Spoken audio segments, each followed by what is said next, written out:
আয়রা আমার চিন্তা করার বা হতাশাগ্রস্ত হওয়ার কারণ নেই। একটা চায়ের দোকানে চা বিক্রি করলেও ইনকাম খারাপ হয় না, চাকরির থেকে বেশি টাকা পাওয়া যায়, চাকরির থেকে বেশি টাকা পাওয়া যায়। रुको जरा सबर करो, बोला धक्का बुक्की नहीं करने का, आराम से लेने का। हाँ 5.5 লাখ টাকা কই? 5.5 লাখ টাকাটা কই? 5.5 লাখ টাকাটা কই? 5.5 লাখ টাকা বের কর। তো দুদিন দাঁড়াবো, শালা 5 বছর ধরে কাজ করে গেছি। 5.5 লাখ টাকাটা কই? হ্যাঁ? আত্মরক্ষার জন্য তো একটা সুযোগ দেওয়া উচিত। इतनी खुशी मुझे आज तक कभी नहीं हुई। খেলা শুরু দোস্ত, খেলা শুরু। এরকম ভাবে চাকরি হারারা যদি টিএমসি নেতাদের কলার ধরে যদি টাকা আদায় করা শুরু করে দেয়, তাহলে তো সে একটা ডায়লগ মনে পড়ে গেল দোস্ত। থালা বাটি কম্বল, তিহার জেলেই এদের সম্বল। দেবাংশুর কথা, দেবাংশুর কথা দোস্ত এখন বর্তমানে ছেড়ে দাও, কারণ দেবাংশু লাস্টে ওই মাহারা সন্তানের মতন মোটামুটি রাতে ওই পার্টি নিয়ে রাস্তায় রাস্তায় ঘুরে বেড়াবে। মিথ্যেবাদী ছোট লোক একখানা। চলো দোস্ত, এবার বেশি পিয়াজি আর পঞ্চায়েতি না করে সোজা ভিডিওর দিকে আগানো যায়। चलो भाई देखो अब मैं क्या करता हूँ। আর একটা কথা বলি আপনাদের, ठीक है।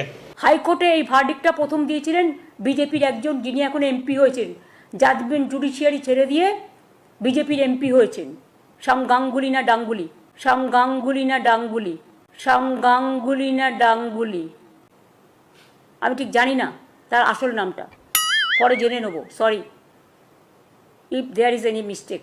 হায় হায় দিদি, তুমি সব কও কি? তোমার মাথার বড়ে দিদি নানা রকম 3-4টে ছাতার সিট আছে। তোমার কাছে মোটামুটি পুলিশ মন্ত্রী তুমি, এমনকি তুমি মুখ্যমন্ত্রী, তারপরে তুমি বিরোধী দলের একটা এমপির কাছে তুমি ক্ষমা চাইছো, এটা আবার কিভাবে সম্ভব দিদি? শ্যাম গাঙ্গুলি না ডাঙ্গুলি, sorry sorry if there is any mistake.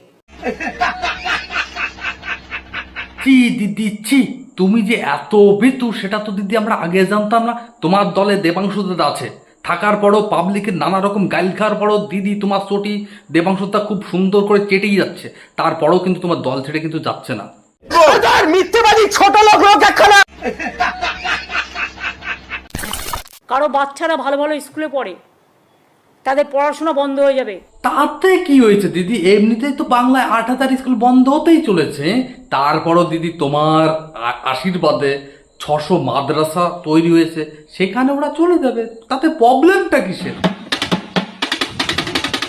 আমিও তো ব্রাহ্মণ পরিবারের মেয়ে, আমার বলতে লজ্জা লাগে আমি ব্রাহ্মণ পরিবারের মেয়ে।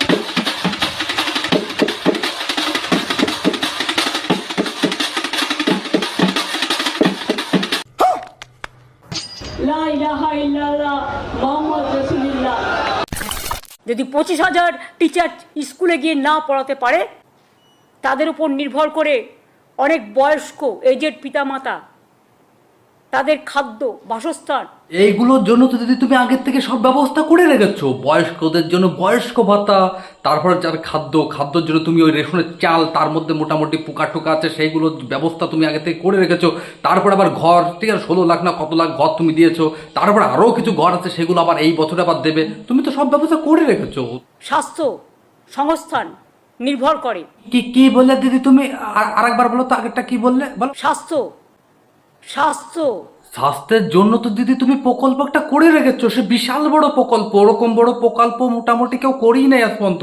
প্রতিটা ঘরে এক একটা কার্ডে, তুমি তো ভুলেই গেছো মনে হচ্ছে যে এক একটা কার্ডে 5 লাখ টাকা করে পাবে, সেইটাই তো দিদি তুমি বলতে ভুলে গেছো। বসুন তো, বসুন, আপনারা সব জায়গায় গিয়ে এরকম করেন, বসুন। কি হলো দিদি, তুমি এত রেগে যাচ্ছ কেন? আপনি মিটিংটা নষ্ট করার অধিকার আপনাকে কে দিচ্ছে? আমি আবার কি করলাম দিদি?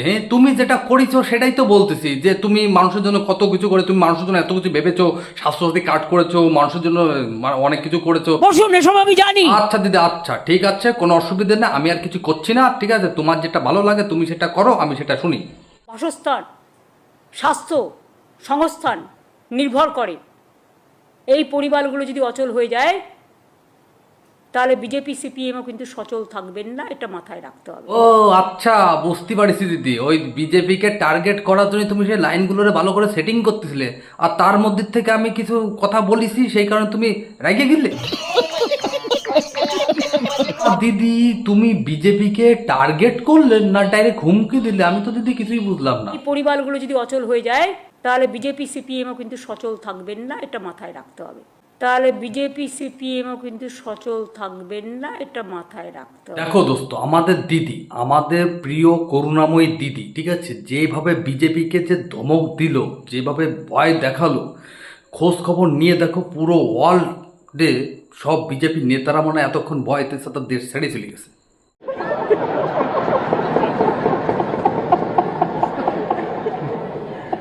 দেখো দোস্ত, এই চোরেদের চুরির কারণে 18 থেকে 19,000 শিক্ষক শিক্ষিকাকে, যারা যোগ্য শিক্ষক শিক্ষিকা, তাদের চাকরি গেল। আর এর মধ্যে সিপিএম বিজেপি নিয়ে টানাটানি শুরু করে দিয়েছে। দেখো, এর মধ্যে আবার এত কিছু হওয়ার পরেও আমাদের করুণাময়ী দিদি কত সুন্দর জ্ঞান দিচ্ছে। হয়তো মায়ের ট্রিটমেন্ট করতে হয়, কেউ হয়তো বাড়ির লোন নিয়েছেন, কেউ হয়তো গাড়ির লোন নিয়েছেন, ব্যাংক তো লাফিয়ে লাফিয়ে টাকা কাটবে, তারপরে তাকে পুরো ভবঘুরে হয়ে বেড়াতে হবে। এটা আবার কেমন কথা বলছো দিদি? যাদের চাকরি হারিয়েছে তারা কেন ভবঘুরার মতন ঘুরবে? হ্যাঁ, তোমার কাছে তো ভালো হয়েছে, তারা তো বাড়িতে বসে তো অনেক টাকা ইনকাম করবে। গভর্নমেন্ট চাকরি করতে গেলে কতগুলো সিস্টেম আছে, ইন্টারভিউ কল করে, আপনাদের পরীক্ষা দিতে হয়, ইন্টারভিউ দিতে হয়, এদিকে লক্ষ্য রাখবেন। ভাইরা আমার, চিন্তা করার বা হতাশাগ্রস্ত হওয়ার কারণ নেই। একটা চায়ের দোকানে চা বিক্রি করলেও চা বিস্কুট ঘুগনি ইনকাম খারাপ হয় না, চাকরির থেকে বেশি টাকা পাওয়া যায়। দেখেছো দিদি, 2021 সালের পরের থেকে তুমি অনেকবার অনেক মঞ্চে দাঁড়িয়ে এই ভাষণে দিয়েছো অনেক লোকের মধ্যেখানে যে চাকরি করলে সাথে টাকাই নাই। হ্যাঁ, তুমি তাদেরকে হাতে ধরিয়ে দিচ্ছ কি চপের দোকান, ঘুগনির দোকান, ঠিক আছে, আরো ঝালমুড়ির দোকান, অনেক কিছু দোকান তুমি খুলে দিয়েছো। এরা আমার, চিন্তা করার বা হতাশাগ্রস্ত হওয়ার কারণ নেই। একটা চায়ের দোকানে চা বিক্রি করলেও চা বিস্কুট ঘুগনি ইনকাম খারাপ হয় না, চাকরির থেকে বেশি টাকা পাওয়া যায়, চাকরির থেকে বেশি টাকা পাওয়া যায়। এখন দিদি তুমি নিজেই বলছো যাদের চাকরি গেল তাদের পরিবার তারা কিভাবে চলবে। কেউ হয়তো মায়ের ট্রিটমেন্ট করতে হয়, কেউ হয়তো বাড়ির লোন নিয়েছেন, কেউ হয়তো গাড়ির লোন নিয়েছেন,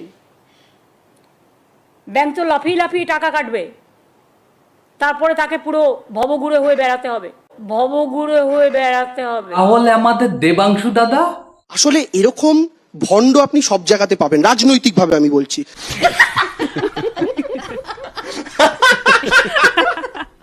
কি তুমি এখন এক কাজ করো, যেসব শিক্ষিকা শিক্ষকদের চাকরি গেল তাদেরকে বলে দাও মনের মধ্যে কোনো টেনশন না নিয়ে, ঠিক আছে, হাসি মুখে ওই চানাচুর ঘুগনি চার দোকান, ঠিক আছে, এইসব খুলে নাও, তাতে চাকরির থেকে বেশি টাকা ইনকাম আছে। না খেতে পেয়ে মরে যাব, তবুও আমি বলে দিচ্ছি যে আমি ওর মধ্যে যাব না। এই ভয়টা দেখে আমার ভালো লেগেছে। তাহলে গুঁড়োগড়া সলমে কাকু কাকিমারা ভিডিওটা আমি এখানেই শেষ করলাম, ঠিক আছে। আবারও দোস্ত দেখা হবে নতুন কোনো ভিডিও নিয়ে 2-4-5 দিন পরে। ততদিন সবার খেয়াল রেখো। ওকে, বাই। আর ওই কি যেন বলে, সাবস্ক্রাইবটা করছো কিন্তু এই ঘন্টাটা বাজাচ্ছ না, ঠিক আছে, ঘন্টাটা টং করে একটু বাজিয়ে দিও যাতে নোটিফিকেশনটা ঝম করে তোমার মোবাইলে যেতে পারে, ঠিক আছে। তা দোস্ত, ওকে, বাই।